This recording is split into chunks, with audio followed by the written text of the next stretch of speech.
All right, I think we'll go ahead and get started. Welcome everyone to this webinar sponsored by the Office of Family Assistance around the Pandemic Emergency Assistance Fund.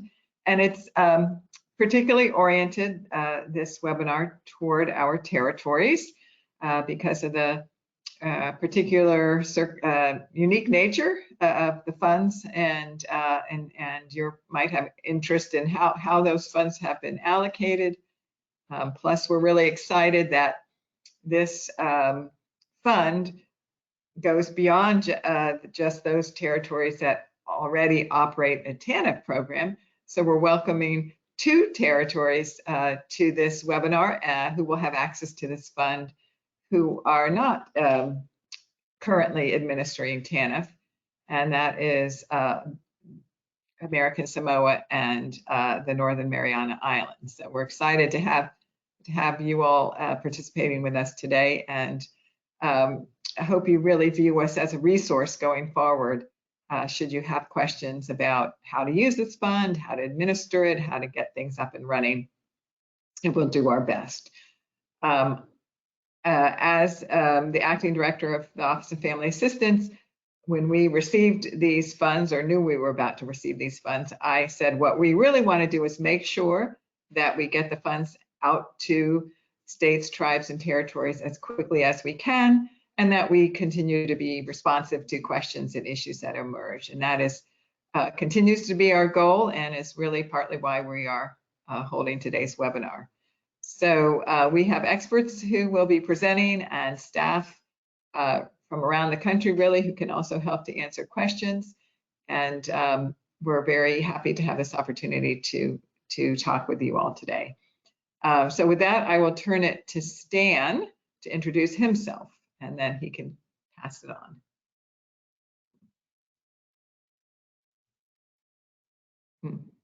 Can't hear you, Stan. Thank you for that, Susan. I'll try again, this time without my mute button pushed. My name is Stan Koutstaal, and I'm the Division Director for Tribal TANF Management and Regional Operations.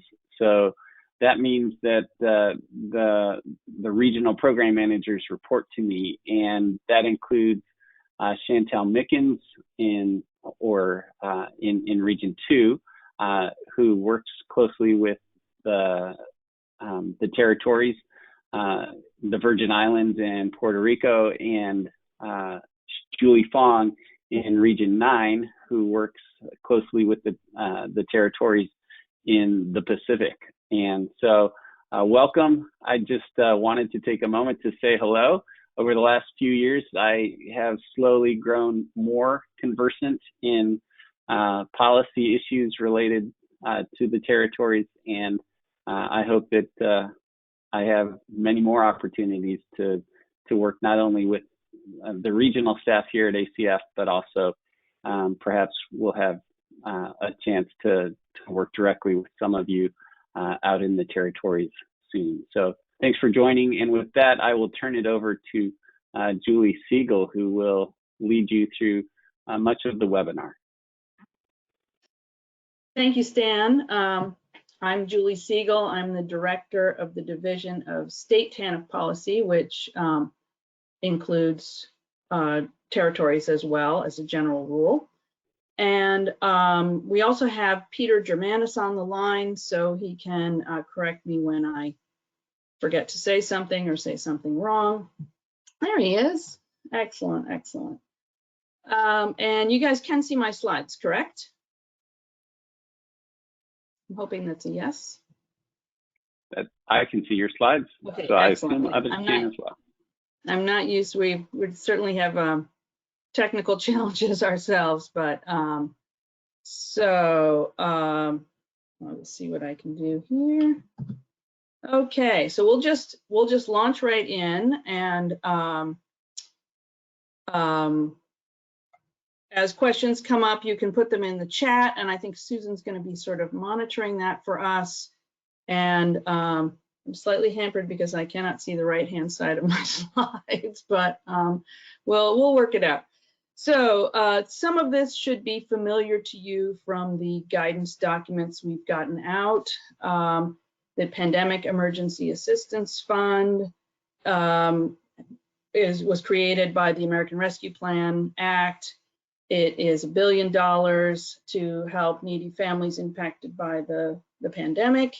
And those who are eligible are states, tribes operating TANF, and the 5 territories to whom we are directing the webinar today. And the tribes and territories together are allotted under the law 7.5% of the funds, which is $74.8 million. This is, we created an allotment formula based on the tribes or territories' share of total TANF funds distributed to the tribes and territories, and I believe we imputed an amount for the 2 territories that do not operate TANF, and someone who can speak about that better than I can talk about it should there be questions there. But really this means, if I remember correctly, this means that I was going to say that the territories are getting something like 26% of their normal TANF grants in this, but I may be wrong. That may be a number that applied more to tribes. But in any case, it's a healthy chunk of change, and the program instructions that we put out include tables that show the allotment territory by territory. So you should already all have seen that. Okay, so the fund is designed to help you pay for non-recurrent short-term benefits, specific non-recurrent short-term benefits that meet the definition on the 196R, as we call it. That's the state financial reporting form for TANF. Really the reason for that is that form narrows the field of non-recurrent short-term benefits in the way that Congress wanted to for this purpose. So that means that, like all non-recurrent short-term benefits, they must be designed to deal with a specific crisis situation or episode of need, must not be for meeting ongoing needs, and cannot extend beyond 4 months. Then in addition, the purposes, the uses to which those non-recurrent short-term benefits can be put are specified, and there's a list here. The main thing to know is that they cannot be for tax credits, childcare, transportation, short-term education, and training, but they are designed for a lot of the things that you're probably working with your clientele to do during the pandemic, such as emergency assistance, short-term housing related assistance, utilities, and so on. Okay, so as we said before, and as our program instructions indicate, these are for needy families with children, which means that you have to have some kind of income eligibility requirements. They don't have to be the same as what you do under TANF for those of you who operate TANF, nor do they have to be the same if you were going to fund more than one non-recurrent short-term benefit with these funds, but you have to have a standard.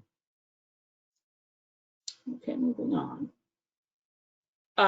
The Pandemic Emergency Assistance Fund can also be used for administrative costs. 15% cap applies to states and territories, so that's the part you need to remember. And then for everybody, the funds are designed to supplement and not supplant other federal, state, tribal, territorial, or local funds. So basically, this is to expand upon what you do, not to swap out these funds for a savings. Okay, here's a slide that tells you a little bit about the timing. Territories have a longer window to submit their requests, and what we're calling an expenditure commitment requirement You have 90 days, which is June the 9th, to request funds, and we've distributed a form that you can use that we're asking you to use to let us know how much of your allotment you wish to have. And there's an address to send it to. We're also asking you please to copy the regional program manager who are the folks you work with and sent you the forms so that they know what's going on. If you, I'll go through the rest of this and talk about it. If you have from April 1st of this year to September 30 of 2022 to expend your initial allotment, or however much of your initial allotment you request. If you do not spend all the funds, and that includes if there are unliquidated obligations, I can't quite see all of my slide, but if you don't spend it all, it will be returned. We will return to HHS for reallotting. And so there will be a round of reallotting. We're hoping it's only one round where after September 30, 2022, we will redistribute funds, unspent funds across all eligible grantees. So what makes you eligible for reallotment? If you spend all of what you take initially, you would be eligible. If you request, say for example, you request your full allotment, the full amount that's on that table, but you don't expend all of it by the date, the funds would be returned and you would not be eligible. If you request something less than the full amount and you expend that, you would be eligible for reallotment, and it will be in the same proportions as the original allotment. Peter can fix whatever I said wrong there. But okay, and here is just a sort of a snapshot of, this is a picture of the territorial reporting form, so the 196 TR. And you will see that we have added a new column to it for the Pandemic Emergency Assistance Fund. And I could not fit everything on here, but this will show what you're awarded. And further down, there's a line for reporting non-recurrent short-term benefits and administrative costs. So this, for those of you that operate TANF, this will be very familiar, but there will be a new column. For those of you who don't already, I don't think it will be too complicated, and we will work with you as we go through that. So that was kind of quick, but if you have questions now, we will endeavor to answer the ones that we can. And as you go forward, if you have more questions, please send them in through the regional program managers, and we will be working together to get answers to you. So with that, I think I will stop sharing. There we go. And I guess I'll turn to my fellow presenters. Is there anything anyone wants to say that I missed or muffed? Anything to add? And then we can start looking at any questions that might have come in.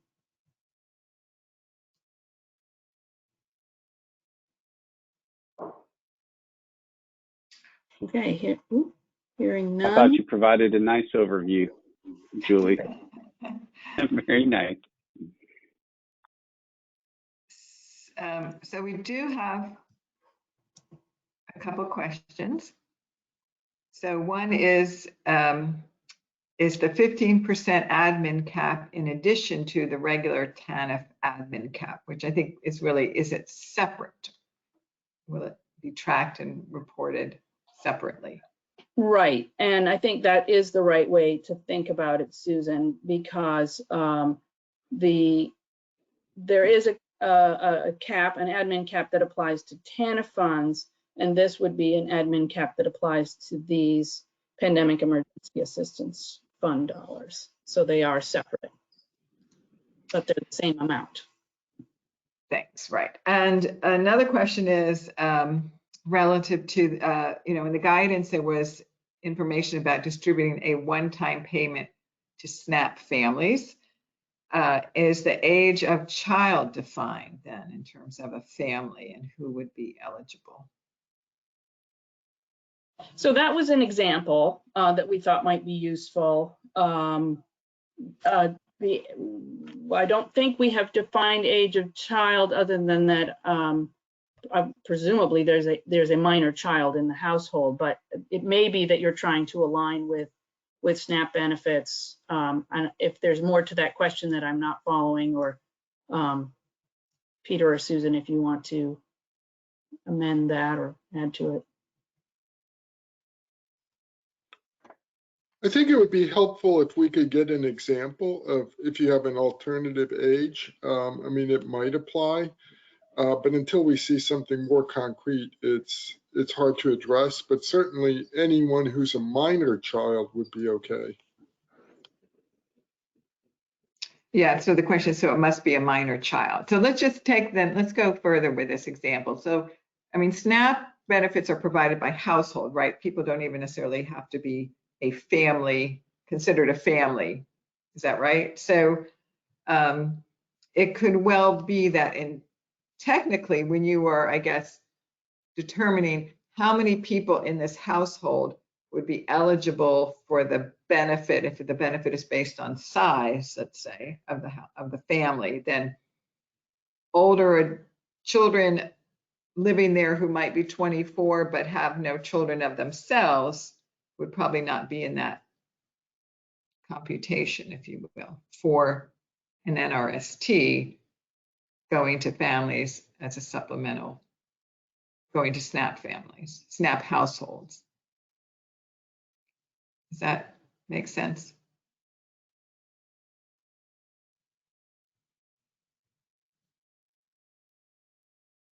Well, I'll just say, as Peter said, if we find out what, it looks like maybe it was Christine who gave us that question.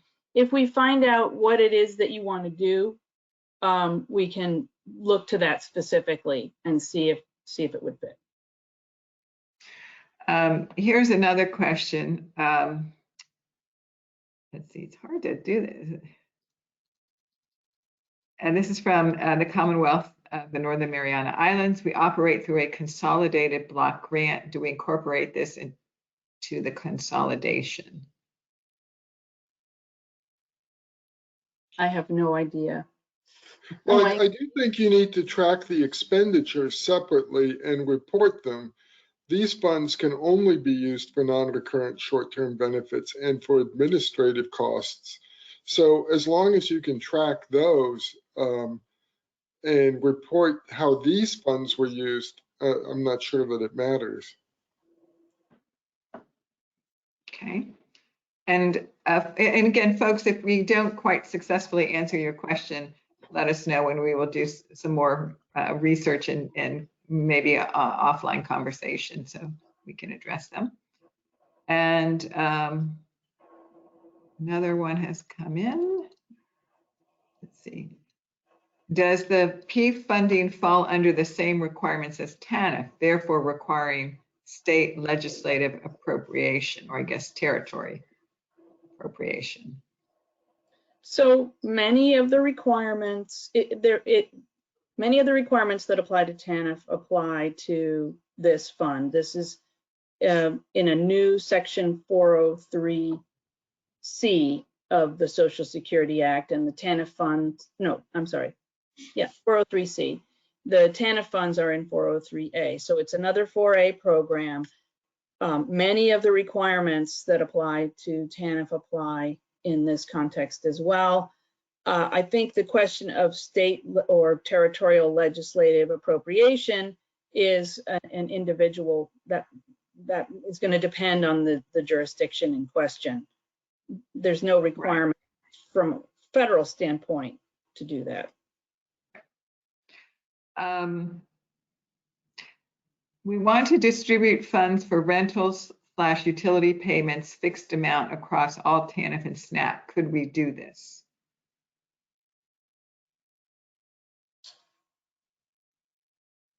So probably, I'll say, we maybe need to think about things a little bit more. One thing we didn't talk about that we discussed in the policy documents was that so non-recurrent short-term benefits either have to be for a specific crisis situation or a specific episode of need. And episodes of need are family specific.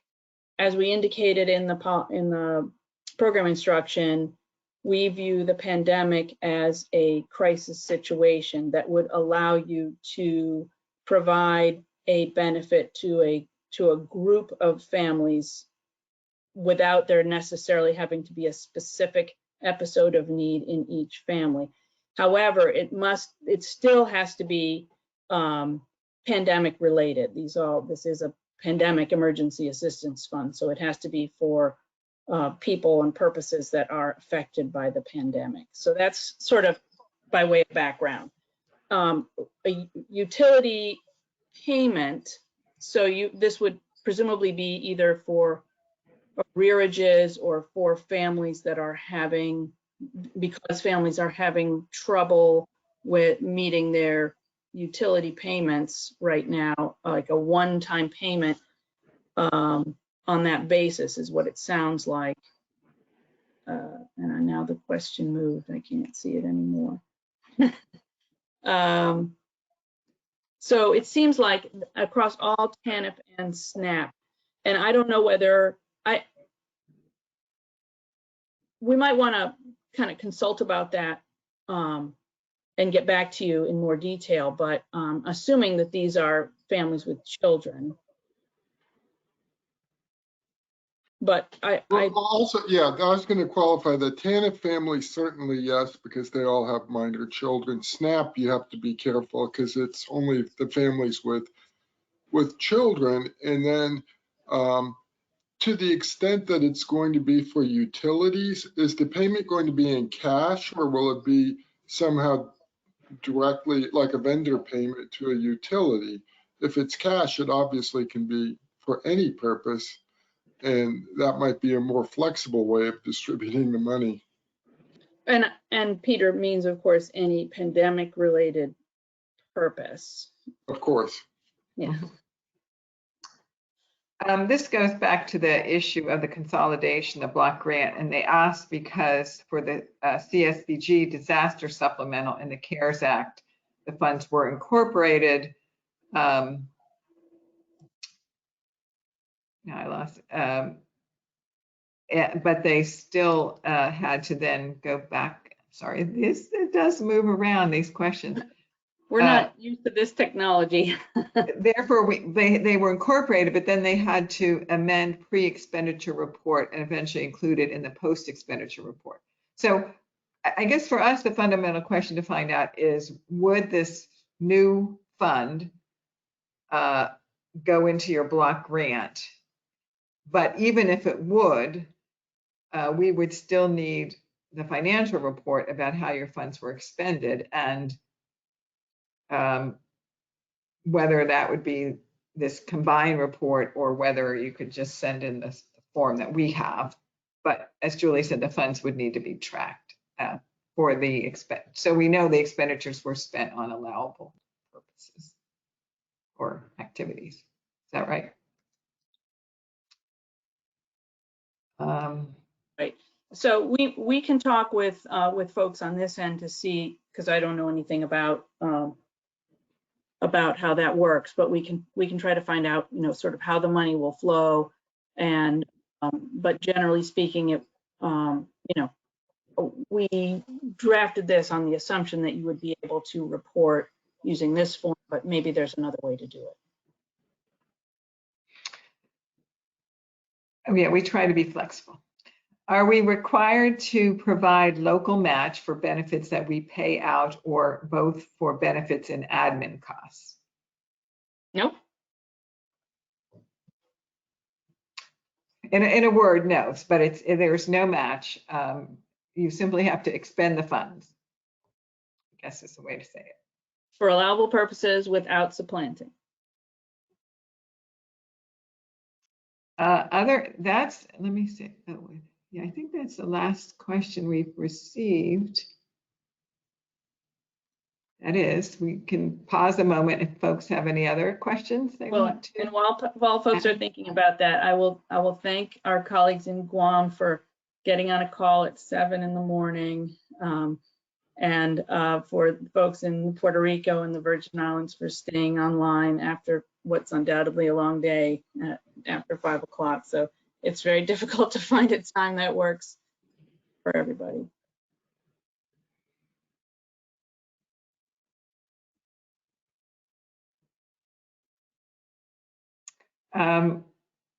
Okay, here we go. Let's see. Must the household prove the episode of need? So I think it works much the way it does with any non-recurrent short-term benefit that you've done with TANF. You have to determine if the family has an episode of need, and you document accordingly as you would for other expenditures. Yeah, there's because must they provide proof or documentation? So does the family? So I guess it's, need to provide documentation of their need, of the episode of need.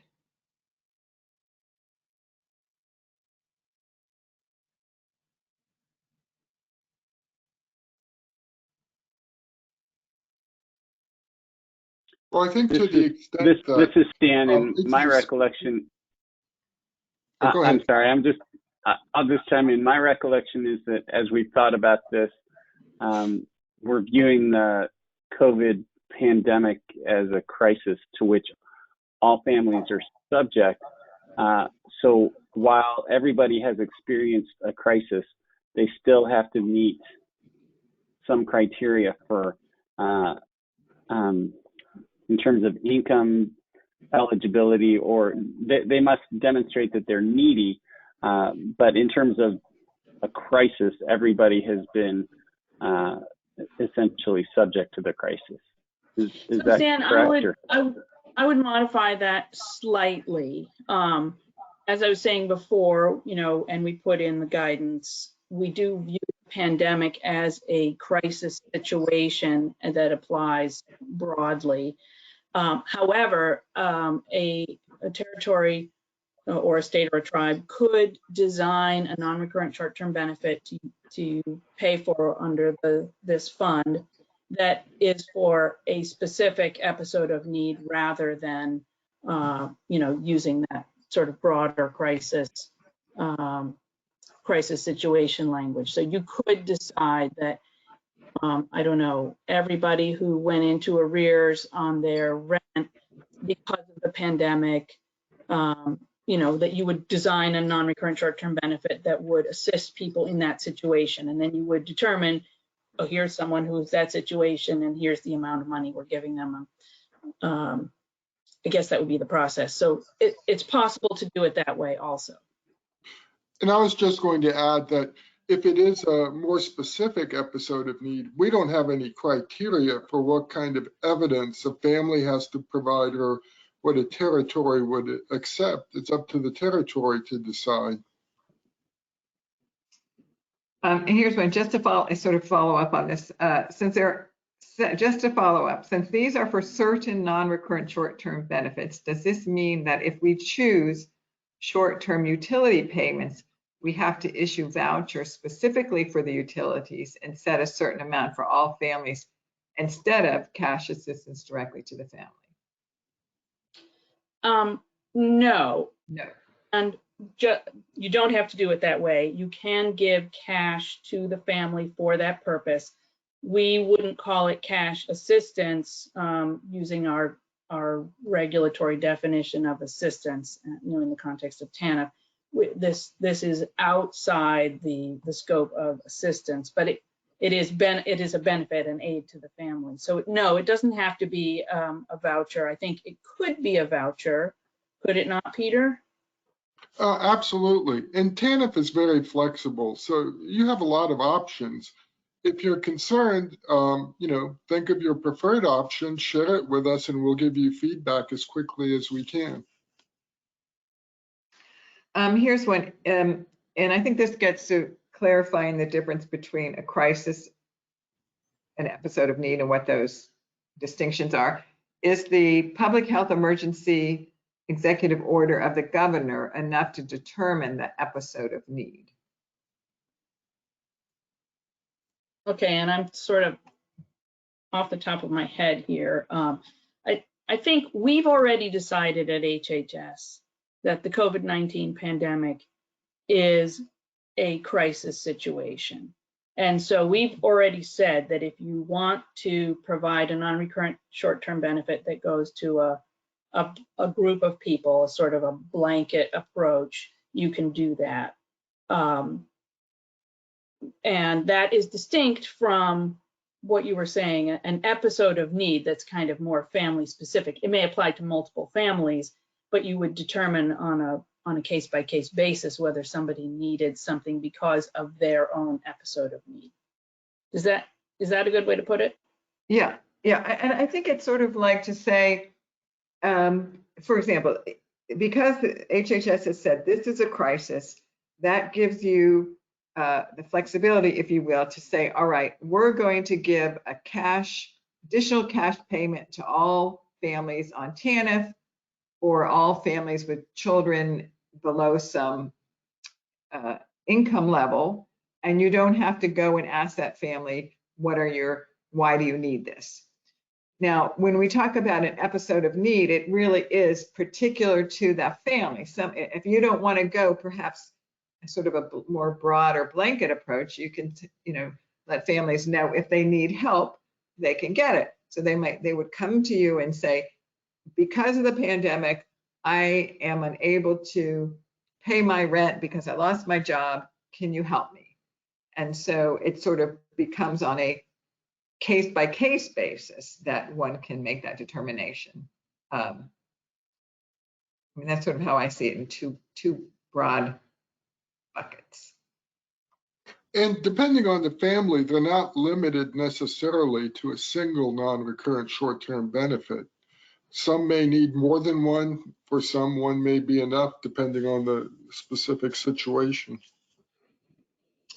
Here's a good question. We do not administer TANF funds. Can you elaborate on the direct cash payments? So I guess, how would they provide those funds? Peter? Well, I assume most states provide cash payments by an EBT card, but you could send a check, or, there are a variety of ways of providing cash. So any of those would be acceptable. Right. It could be a direct deposit into a bank. It could be a check. Once upon a time, there were checks. Most grantees don't use those anymore. Most use an electronic benefit card. And if you don't have a particularly vigorous EBT system, it could also be couldn't it be like a Visa card or something? It could be that, or it could be a check. After all, the United States Treasury sends out stimulus checks often. Sometimes they do direct deposit. So whatever is the easiest and least expensive and safest would be probably the way to go. Maybe not. But probably not cash in an envelope. Right. Pennies. But, and Peter, when a grantee does use an electronic benefit transfer system, is it one card with SNAP and TANF together? I don't know if that's an option. I actually don't know if it's together, but. Well, this is not my area of expertise, but I think they are often together, but there's no reason they have to be together. They could be separate. But that might be an option if you operate SNAP.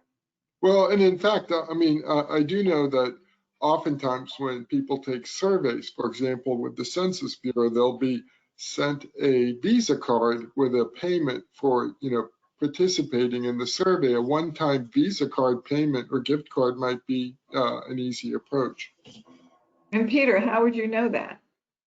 Because I was part of the Census Bureau's Survey of Income and Program Participation. There you go. All right. So that was so far that was the last question. Well, I did see that someone asked about getting copies of the slides, and yeah. certainly share those. And I should have added to those the links to our guidance, but everybody should have that by now anyway. But do check our website. Those are up. You've gotten them through the regional program managers, and they're also on our website now. And yeah, and certainly feel free to reach out to your regional staff, because, you know, particularly for our two territories that do not administer TANF, we're throwing around a lot of concepts that states and the other territories have known about for, you know, almost 25 years now. So, and it's complicated, so we're happy to help clarify. And we would just urge you to submit your request sooner rather than later. That expenditures you've started incurring back to April 1 would be eligible. Oh, yeah. For reimbursement. I meant to speak to that because, of course, it is after April 1 now, but you can use the funds to reimburse yourself for eligible expenditures back to April 1st, but then through the end of the next fiscal year, September 30, 2022. I have a question now for the territories, and I don't know the answer, but is the child tax credit available to all of you in the territories? Because if it is, then you might want to consider the timing of these non-recurrent short-term benefits. The tax credit will be paid in monthly installments from July to December for 6 months, and then families will be able to claim another 6 months when they file taxes early next year. So if the tax credit is available, you might think about, you know, how that affects the needs of families and adjust your payments accordingly. So I see another one came in about could the territory use the funds to increase monthly assistance to TANF families? So we're talking about a territory that operates TANF. Can they bump up their TANF assistance? No, they can't, because this is only for non-recurrent short-term benefits, not for regular TANF cash assistance. Now, they could design, as we said, and as the example showed, a one-time cash benefit bump to TANF families for pandemic-related purposes. So it can come out effectively to the same thing, but you can't just increase your assistance payment and indefinite, and you can't do it even once. I mean, because it's not a non-recurrent short-term benefit, you would be reporting this in a different place. And although from the family's point of view, it may seem the same. Right. I think that, yeah, from the family's point of view, and they get a grant in a month that's much larger. From their point of view, it looks like a bump in their TANF grant. But from our perspective, in terms of how it's reported, right, that's where that amount of money spent on the bump needs to be reported as under the emergency fund. Oh, so like a one-time bonus. Yes. Yes.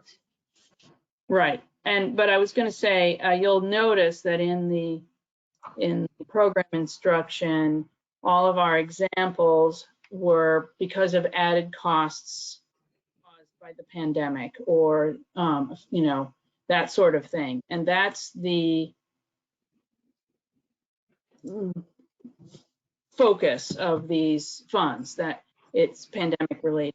Now, almost everybody in our clientele has that sort of situation, so I don't think it's going to be difficult to find ways to spend the money, but just keep in mind that this is a pandemic assistance fund. And so we want things that can help people with that.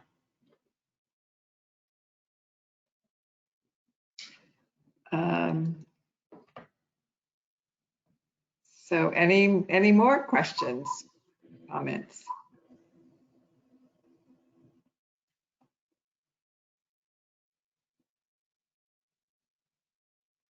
Scrolling back to see if there's anything that we missed.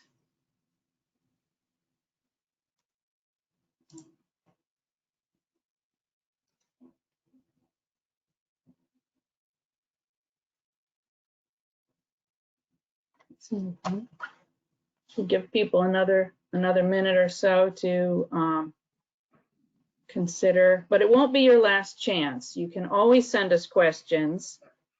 Julie Fong and Chantel Mickens are available to take your questions, and then the team will make sure we get a solid answer for you. So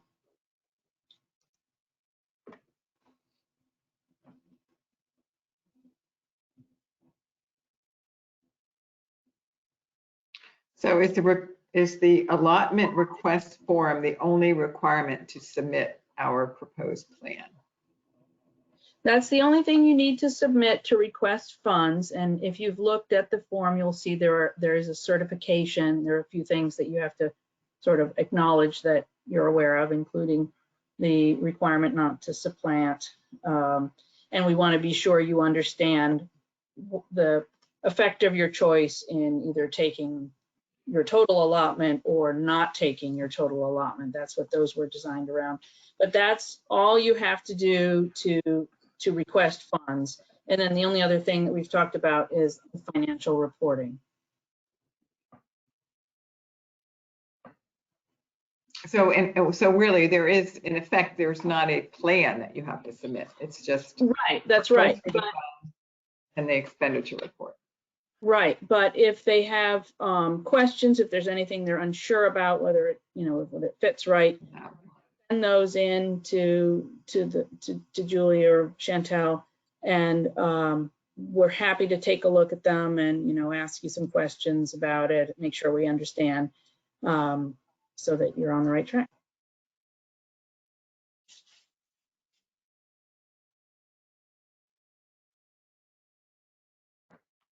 So great. I think with that, we will give folks 15 minutes back. Folks who are in the 7 o'clock hour can now get their coffee. And those of us in the 6 o'clock p.m. hour can get our start our happy hour or make our dinner or whatever. And those in between can just do whatever they want. So everyone have a great day, evening, whatever.